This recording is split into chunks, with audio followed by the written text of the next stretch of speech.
You flip one switch, the lights come on, and the meter on the side of your house, it doesn't move. Not a flicker. That's the whole thing. $300 in parts, about 2 hours of work on a Saturday morning. And once it's bolted down, it just keeps going year after year, long after the fancy systems have died and been hauled off to the dump. Here's the bold part, and I mean every word of it. You do not need a $10,000 system to get free power off the sun. You never did. The companies that sell those big setups would rather you never found that out. But we've been doing the small version for 2 generations, quiet, out in the back of the barn, and it has outlasted every shiny thing the salesman ever drove out to sell us. We learned it the plain way, by hand, not from a book, not from a website, from a grandfather who could read the sky better than most men read a newspaper. And before we're done, I'm going to give you the one piece almost nobody out there knows. It's the part that makes a cheap setup last 25 years instead of 3. It comes straight from the way our people stored things long before there was a wire run to a single one of our houses. And it works on the home you already own, not some new build. The old house you're sitting in right now. I still remember the first one my uncle put together late autumn up in Holmes County, Ohio. The corn already cut and stacked. There was frost on the panel that morning, thin as paper, and the sun came up behind it and lit the whole sheet of glass orange like a stained glass window in a church. He wiped it clean with his sleeve. By noon, it was running a light and a small fan in the workshop, and that fan didn't stop for 11 years. So let me tell you how the cheapest solar setup you've ever heard of beats the expensive ones, and why the people selling you power really don't want you to know it's this simple. Let me start with the lie. The big, comfortable lie almost everybody believes. You've seen the trucks, you've seen the yard signs. Somebody comes out, walks your roof, sits at your kitchen table, and shows you a number. $25,000, $30,000, maybe more. And then they show you the monthly payment, because the payment is the trick. They never want you looking at the big number. They want you looking at the little one, the one that quietly attaches itself to your house for the next 20 years like a tick. And here's what gets me. Most of that money isn't even for the sun. It's for everything bolted around the sun, the inverters, the smart panels, the monitoring app on your phone, the permits, the crew, the salesman's commission, which alone can be $3,000 or $4,000. You're not buying sunlight. You're buying a very expensive middleman who stands between you and something that falls out of the sky for free. And think about what happens when one little part fails. You don't fix it. You can't. It's all sealed up, proprietary, locked behind a service contract. You call a number, you wait 3 weeks. A man comes out, looks at a screen, and tells you the inverter is shot and it'll be $4,000 to replace. That's the part they don't put on the yard sign. These big systems aren't built to last forever. They're built to keep you calling. I watched a fellow 2 towns over from us go through exactly that. Englishman, good man, paid cash for the whole rig because he hated debt, and I respect that. 5 years in, the main inverter died in the middle of January. His expensive solar roof sat up there doing nothing while the snow piled on it.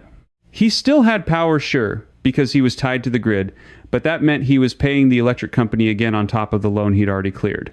He'd spent $30,000 to end up right back where he started, paying the meter, staring at a dead system he wasn't even allowed to open up himself.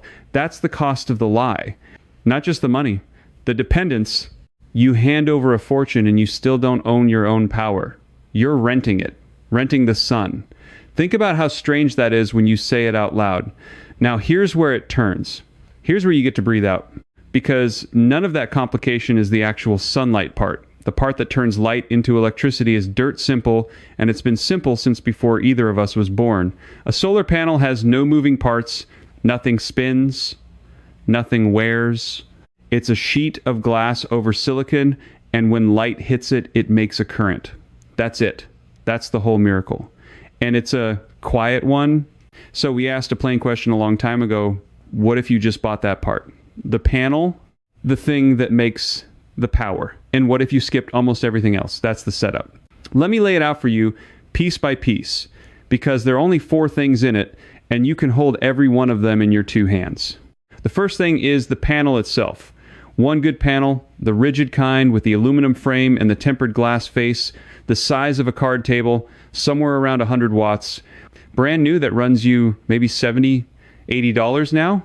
Used, pulled off a commercial roof, you can find them for $30 or $40. Don't be scared of used. A panel that's been up on a warehouse for 10 years has lost almost none of its strength. They fade slower than anything you own, about 0.5% a year. Do that math out, and a good panel is still making 90% of its power 20 years later. That's not a guess. That's just how the silicon ages. Slow as a stone wearing down in a creek. The second thing is a battery. One deep cycle battery, the kind built to be drained down and filled back up over and over, not the kind under your truck hood. A solid one runs about $120. This holds the daytime sun so you can use it at night. Simple as filling a rain barrel when it pours, so you've got water when it's dry. The third thing is the smallest and the cheapest, and it's the one most people have never heard of. A charge controller. It's a little box, fits in your palm, costs maybe $25. All it does is stand guard between the panel and the battery. It makes sure the panel fills the battery up nice and steady and then stops before it overfills. Without it, you'd cook your battery dead in a season. With it, that battery lasts for years. $25. Remember that little box? It comes back at the end of this in a way that's going to surprise you. And the fourth thing is just wire. Good, thick copper wire, few connectors, a fuse for safety. Call it $20, $30. Add it up. Panel, battery, controller, wire. You're sitting right around $300 and you have a power plant. A small one, yes, but a real one. One that's yours, that you built, that you can fix with your own hands, that owes nothing to anybody and answers to no app and no service contract and no monthly payment for as long as you live. Now, I can hear the doubt already because I had it too. $300 sounds too cheap to be real. If it were this easy, you're thinking everybody would do it, wouldn't they? Hold that thought. Because that question right there is the whole reason I'm making this. The answer to why everybody doesn't do it is not a happy one, and we'll get there. But first, I want you to see it actually work, so you know I'm not selling you a dream. Let me tell you what that $300 setup actually runs. Because folks hear small and they picture a single sad little bulb in a closet. No. 100-watt panel and one good battery will run all the LED lights in a room easy with power to spare. It'll keep your phones and tablets charged. It'll run a laptop. It'll spin a fan all night in July. And if you've ever tried to sleep in a hot upstairs bedroom with the air dead still, you know that fan is worth more than gold at 2 in the morning. It'll run a radio. It'll charge the batteries for your drill and your flashlights. Stack on a second panel and a second battery another $200 or so. And now you're running a small chest freezer. Out where we are, a freezer running off the sun means a side of beef doesn't spoil when the power lines go down in an ice storm. That's not convenience. That's food on the table in February. And here's the thing, the salesman in your kitchen will never tell you. That little setup keeps working when the big grid doesn't. The lines go down in a storm, the whole road goes dark, and your neighbors are lighting candles and watching their freezers turn into coolers full of warm meat, and in your house the lights are on, the fan is turning, the phone is charging, because your power doesn't come down a wire from 40 miles away. It comes off a panel bolted to your own south wall 10 feet from where you're standing. We learned that lesson the hard way, and we learned it early. Now, our people have always lived a little apart from the grid by choice, but choosing to live without something and being able to make your own when you need it are two different things. The old folks understood that. Self-reliance wasn't about having nothing. It was about not being able to be cut off. Nobody can shut off your sun. There's no valve on it, no meter, no man in an office who can flip a switch and leave your family cold. And once you've felt that, really felt it, the grid starts to look less like a service and more like a leash. So let's talk about that leash, because now you're invested, and now I can tell you the part that made me angry the first time I understood it. You ever wonder why a setup this simple, this cheap, this old isn't on every house in America? It's not because it doesn't work. We just walk through how well it works. It's because somewhere along the line, the simple version got buried. On purpose. By people who make their money keeping you plugged in. Think about who loses if you build your own power for $300. The power company loses a customer, or at least loses a chunk of your bill every month forever. The big solar installers lose a $30,000 sale. The finance company loses 20 years of interest on your loan. That's a lot of powerful people with a lot of reasons to make sure the word small and the word simple never reach your ears. They don't have to ban anything. They just have to make the cheap way feel impossible. Make it feel dangerous, complicated, not worth your time, make you believe you need a professional and a permit and a payment plan just to catch sunlight in a box. And here's where it gets under my skin. A lot of the rules you live under, the ones that say you can't just put a panel on your own roof without an inspection and a licensed electrician and a stack of paperwork, those rules didn't fall out of the sky either. They were shaped, nudged, written with a lot of help from the very industries that profit when you can't do it yourself.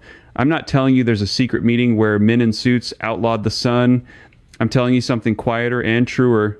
The people who make money from your dependence had a hand in writing the rules about your independence, and it worked. It worked so well that most folks today honestly believe a 100-watt panel charging a battery in their own backyard is somehow against the law. It isn't. We'll get to exactly what is and isn't in a minute, but first I want to settle the worry that's probably sitting in the back of your mind right now. And it's a fair one. You're thinking, that's fine for the Amish.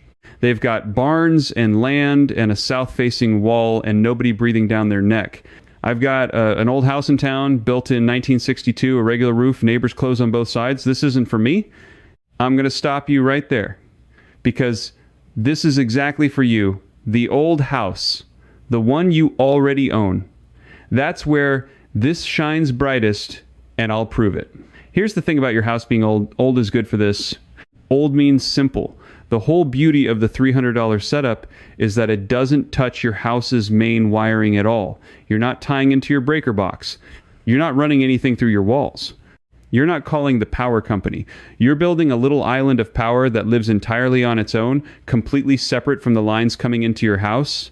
The panel, the battery, the controller, they talk to each other and to nobody else. That's the secret to skipping the whole permit circus that keeps regular folks frozen. You're not modifying your home's electrical system. You're plugging things into your own battery, the same as you'd plug them into a camping power pack. And nobody on this earth needs a permit to run a fan off a battery. So here's something you can actually do this weekend.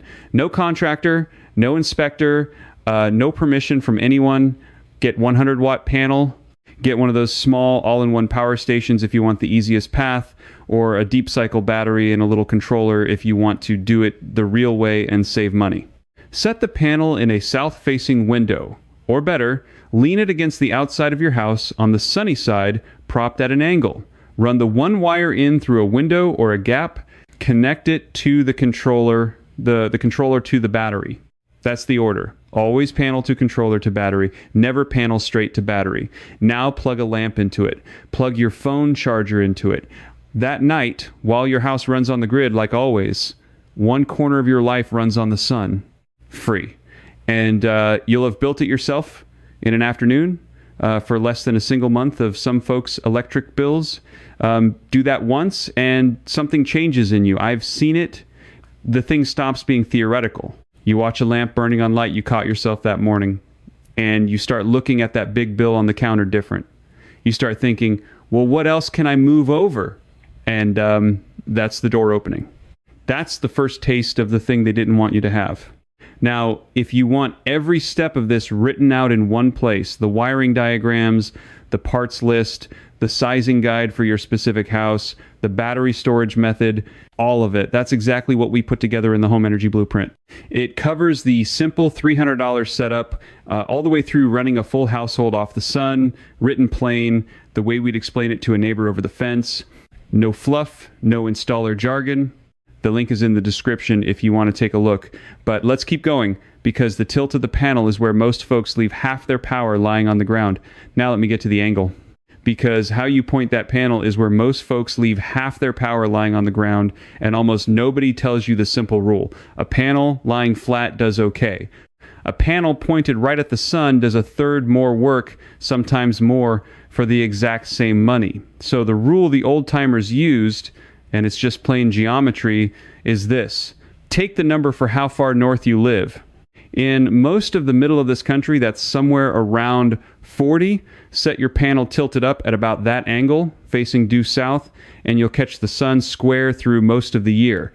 In winter, when the sun rides low and you need the power most, tilt it up steeper add 15 degrees. In high summer, lay it back flatter, take 15 off. Twice a year, you walk out and change the tilt, 2 minutes each time. That little bit of attention is worth a whole extra panel's worth of power over a year for free. We always knew this without ever calling it geometry. The same way every barn we ever raised had its long roof facing south to catch the winter sun and its short, steep side to the north to throw off the wind. Nobody handed my grandfather a chart. He just knew which way was warm. The greenhouse beds faced south. The wood got stacked on the south wall to dry. The cold cellar went on the north. Following the sun is the oldest building rule there is, older than wiring, older than this whole country, and somehow the modern world managed to make people forget it while charging them a fortune to ignore it. But here's the part that still pulls at me.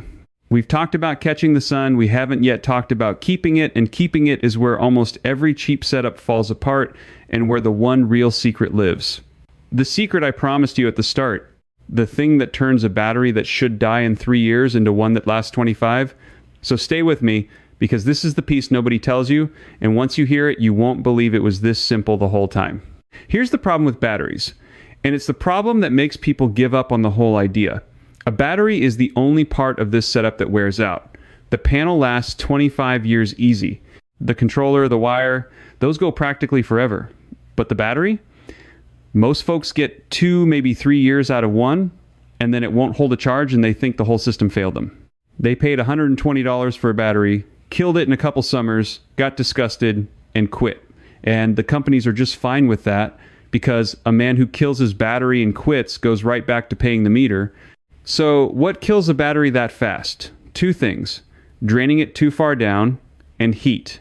The draining part is easy. You never pull a deep cycle battery below about half empty. You treat the bottom half like it isn't there. Use the top half, fill it back up with the sun the next day, and that battery will give you thousands of cycles instead of hundreds. Most people murder their battery by running it flat dead over and over. Don't. Use half, refill, repeat. That one habit doubles its life right there. But the second thing, the heat, that's the real secret, and it's the one our people understood in their bones 100 years before anybody bolted a solar panel to anything. Heat is what eats a battery alive. A battery sitting in a hot garage, or worse, out in the sun next to the panel where you'd think to put it, baking at 110 degrees on a July afternoon, that battery is dying twice as fast as it should. There's a rule the battery makers know and don't exactly shout about.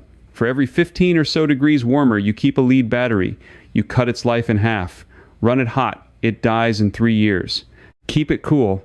The same battery, the very same one, lasts 2, 3, 4 times as long. Same $120. The only difference is where you set it. And here is the thing that took my breath the first time the old man explained it to me, because the answer was sitting right under our feet the whole time. You put the battery in the ground, or near it, in the cellar, in the cold corner of the basement, down where the earth holds itself at a steady 50-55 degrees all year round. Summer and winter, never hot, never freezing. The exact same place our grandparents kept the milk sweet and the potatoes from sprouting and the canned goods from spoiling. The cold cellar, the root cellar, the spring house dug back into the hill. That exact same cool, steady, underground spot is the perfect home for a battery. The earth itself becomes your battery's protection. Free. No electricity to cool it. No fancy climate box. Just the same patient ground that's been holding a steady temperature since long before any of us got here. That's the secret. That's the whole thing. The reason our setups outlast the expensive ones isn't a better battery. It's a better place to keep it. We learned to store the most precious things, the food that got a family through winter, deep in the cool earth where heat couldn't reach them and ruin them. And a battery is just one more precious thing you're storing through the seasons. You keep it where you'd keep the cream. Think about how nobody tells you this. You buy a system, they bolt the battery in the hot garage or strap it to the wall in the full sun, and it cooks. Because a battery that dies in 3 years sells 4 more batteries. The short life isn't a flaw to them. It's the business. But our grandmothers, who never saw a solar panel in their lives, already knew the answer because they knew that cool earth keeps precious things from spoiling. We just carried that one piece of old knowledge across into a new use. Put the panel up in the sun, put the battery down in the cold, and suddenly that $300 setup isn't a 3-year setup, it's a 25-year setup. It's a once-in-a-generation setup. Let me put it together for you now, the whole thing the way I'd set it up if I walked into your old house this weekend. The panel goes outside on the south side, tilted up to about the angle of where you live, facing the noon sun, somewhere the trees and the neighbor's roof won't shade it. One wire runs from that panel down and in through a basement window or a gap in the frame. Down in the cool corner of your basement, the coldest, most underground spot you've got, sits your battery and your little palm-sized charge controller. Panel wire goes to the controller goes to the battery. Off the battery, you run your lights, your fan, your chargers, whatever you've moved over. Up top, the sun pours power down the wire all day. Down below, the cool earth guards the battery year after year. 2 hours to build, $300 in parts. And it'll likely still be running when the kids are grown. That's it. That's the thing they made you believe was complicated. That's the thing the man at your kitchen table wanted $30,000 for. Sun up high, battery down low, one little box in between, and the patience to use only half the battery and tilt the panel twice a year. A child could keep it running. My uncle's first one, the one with the frost on it, that autumn morning in Holmes County, he kept that battery in the back of the cold cellar behind the apple crates, and it ran his shop fan for 11 years on one battery. 11 years. Most folks don't get 3. The only difference was the cold cellar. The only difference was knowing the one thing the rest of the world forgot. And I want you to sit with what that means for a second. Not the money, though the money's real. A setup like this, even just a couple of panels and a couple of batteries kept right, can knock a real chunk off your bill or carry the essential parts of your home clean through any blackout that comes, but it's bigger than the money. It's that nobody can take it from you. There's no meter on it, no monthly draft out of your checking account, no service contract, no app that quits working when the company decides to stop supporting it, no man who can come shut it off. You caught the sun in a box and you kept it in the ground and it is yours. Fully, completely, simply yours. That's the thing they quietly took from regular folks. Not the sun itself. They couldn't take that. They took the belief that you were allowed to reach up and catch it yourself. They made you think you needed them, and you never did. So here's what I want to leave you with. You are the kind of person who clicked on this and stayed all the way to the end, which tells me you're not somebody who likes being kept on a leash.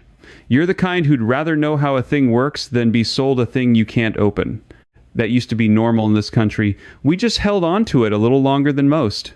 Now, I've got a real question for you, and I want you to actually answer it down in the comments because I read them and I learn from them. Tell me this. Where in your house is the coldest, most underground spot, the place that stays cool even in August? Your basement corner? An old root cellar? A crawl space under the back room?